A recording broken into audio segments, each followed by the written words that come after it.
Hello everyone, welcome back to Aseem and Rohit YouTube channel. आप सभी को जोहार और जय यीशु। जैसे कि आज है गुड फ्राइडे, तो बहुत सारे लोग को जानना था गुड फ्राइडे में क्या होता है। तो ये तो मैं आपको एक ब्लॉग में बता ही चुकी हूँ, क्योंकि गुड फ्राइडे के दिन जीसस क्राइस्ट हमारे पापों के लिए, ना कि हमारे बल्कि पूरे दुनिया के पापों के लिए उस पर मारे गए थे। तो उन्हीं को हम लोग धन्यवाद देने के लिए चर्च जाते हैं, उनके इस अटूट प्रेम को धन्यवाद देने के लिए कि वो हमारे लिए इस दुनिया में आए और क्रॉस पर अपना प्राण त्याग दिए। तो चलिए एक नाटक के माध्यम से मैं आप लोगों को दिखाती हूँ गुड फ्राइडे में क्या क्या होता है। यह मनुष्य नाजरी निवासी यीशु हमारी जनता में विद्रोह फैलाता है।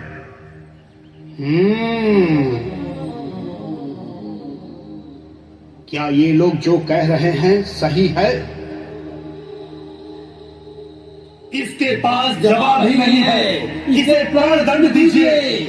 प्राण दंड? लेकिन प्राण दंड के लिए मैं इस मनुष्य में कोई दोष नहीं पाता। राज्यपाल महोदय, यह कैसर को कर देने से लोगों को मना करता है, अपने आप को राजा का नहीं है। यदि मेरा राज्य इस संसार का होता तो मेरे अनुयायी लड़ते और मैं यहूदियों के हवाले नहीं किया जाता, परंतु मेरा राज्य यहाँ का नहीं है। तू राजा है? आप सच है, मैं राजा ही हूँ। मैं इसलिए जन्मा और इसलिए संसार में आया हूं कि सत्य के विषय में साक्ष्य दूं। जो सत्य के पक्ष में है वह मेरी वाणी सुनता है। यीशु ने कौन सा अपराध किया है?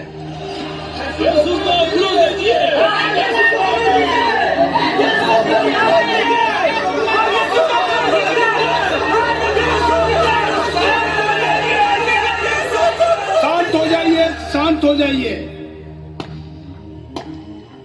निवासी यीशु को क्रूस पर चढ़ाया जाए। मैं इस धर्मात्मा का दोषी नहीं हूं, जिसे तुम लोग जानो। इसका रक्त हम पर और हमारी संतानों पर पड़े। अपने पद से भटक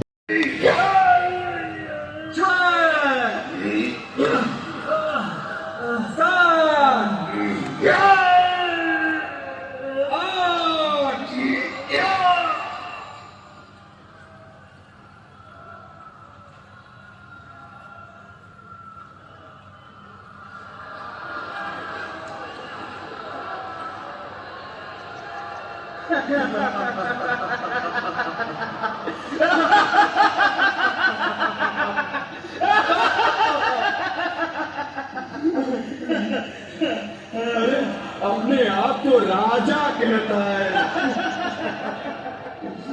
ये रहा राजा का शाही कपड़ा। यह रहा राजा का शाही ताज। और ये रहा महाराज का राजदंड। महाराज प्रणाम। यहूदियों के राजा की जय।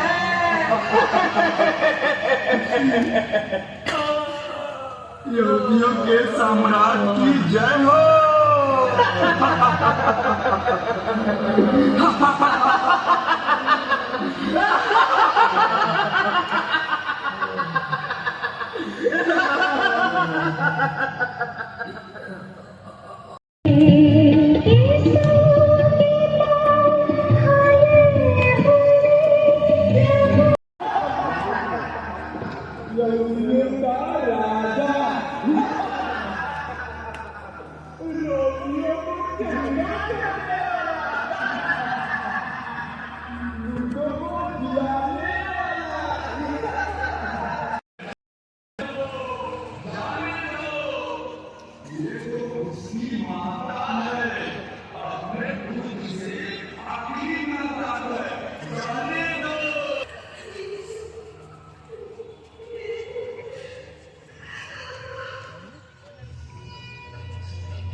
प्रार्थना करते हैं हे ख्रिस्त और आपको धन्य कहते हैं, क्योंकि आपने अपने क्रूस मरण और पुनः संसार को मुक्ति प्रदान की है।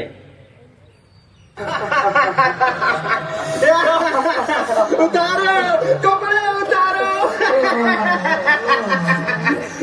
उतारो उतारो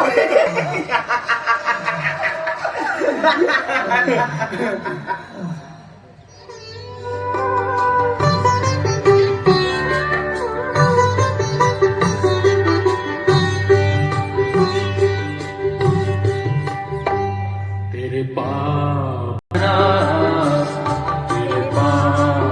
धुल सकेंगे आज ही मसीह के द्वारा। सिर्फ एक नजर उठा के देख ले लहू की धारा, तेरे पाप धुल सकेंगे। क्रूस पर ठोके जाते हैं। हम आपकी आराधना करते हैं हे ख्रिस्त और आपको धन्य कहते हैं, क्योंकि आपने अपने क्रूस मरण और पुनरुत्थान द्वारा संसार को मुक्ति प्रदान की है।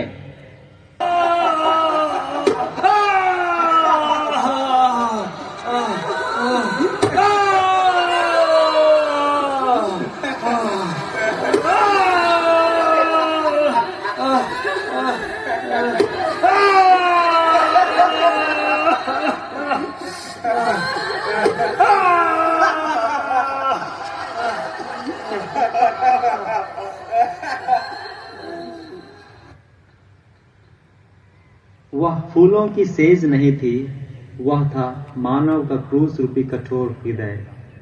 जिस पर निर्वस्त्र प्रभु यीशु को पटक दिया जाता है और हाथ व पांव में निर्दय सिपाही लोहे की कीलें ठोंकते हैं। प्रभु यीशु अपनी दृष्टि पिता ईश्वर की ओर लगाकर उन निर्दय सिपाहियों या यहूदियों के लिए पिता से क्षमा याचना करते हैं। मनन चिंतन। यहूदियों व सिपाहियों के बुद्धि भ्रष्ट हो जाने के कारण अपने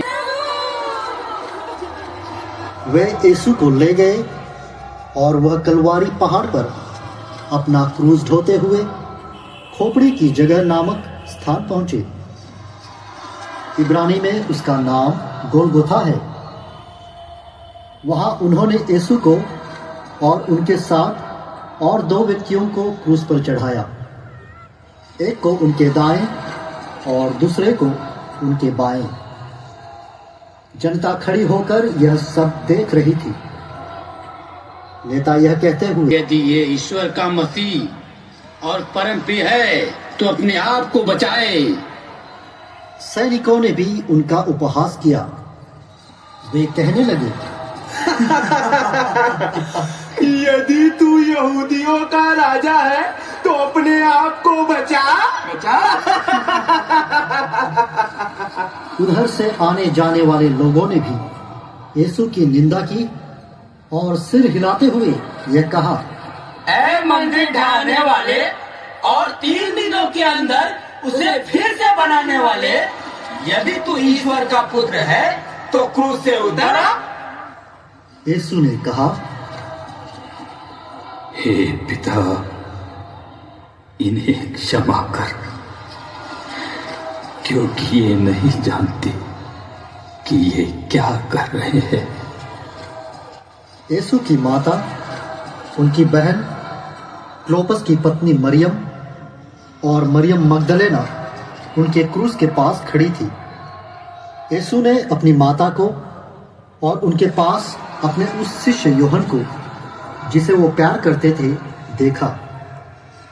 उन्होंने अपनी माता से कहा, बजरे, यह आपका पुत्र है। इसके बाद उस शिष्य से कहा, ये तुम्हारी माता है। उस समय से उस शिष्य ने उसे अपने यहाँ आश्रय दिया। अब लगभग दोपहर हो रहा था। सूर्य के छिप जाने से तीसरे पहर तक सारे प्रदेश पर अंधेरा छाया रहा। लगभग तीसरे पहर यीशु ने ऊंचे स्वर से पुकारा, मेरे ईश्वर, मेरे ईश्वर, तूने मुझे क्यों त्याग दिया? यह सुनकर पास खड़े लोगों में से कुछ ने कहा, ये एलियस को बुला रहा है। उनमें से एक तुरंत दौड़कर पनसोक्ता ले आया और उसे खट्टी अंगूरी में डुबोकर और सरकंडे में लगाकर उसने यीशु के मुख से लगा दिया। यीशु ने खट्टी अंगूरी चख कर कहा, सब पूरा हो चुका है।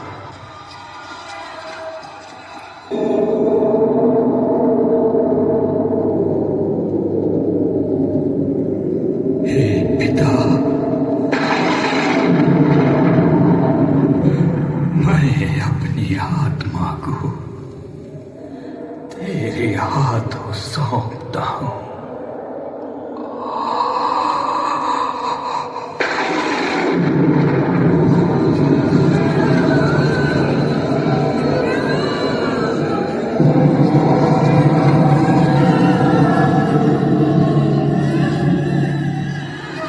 कि शव विश्राम के दिन क्रूस पर रह जाए, क्योंकि उस दिन बड़ा त्योहार पड़ता था। उन्होंने पिलातुस से कहकर शव हटाने का निवेदन किया। इसलिए सैनिकों ने आकर यीशु के साथ चढ़ाए गए दोनों व्यक्तियों की टांगें तोड़ दी। किंतु जब वे यीशु के पास आए तो देखा कि वह मर चुके हैं। इसलिए उन्होंने उनकी टांगें नहीं तोड़ी।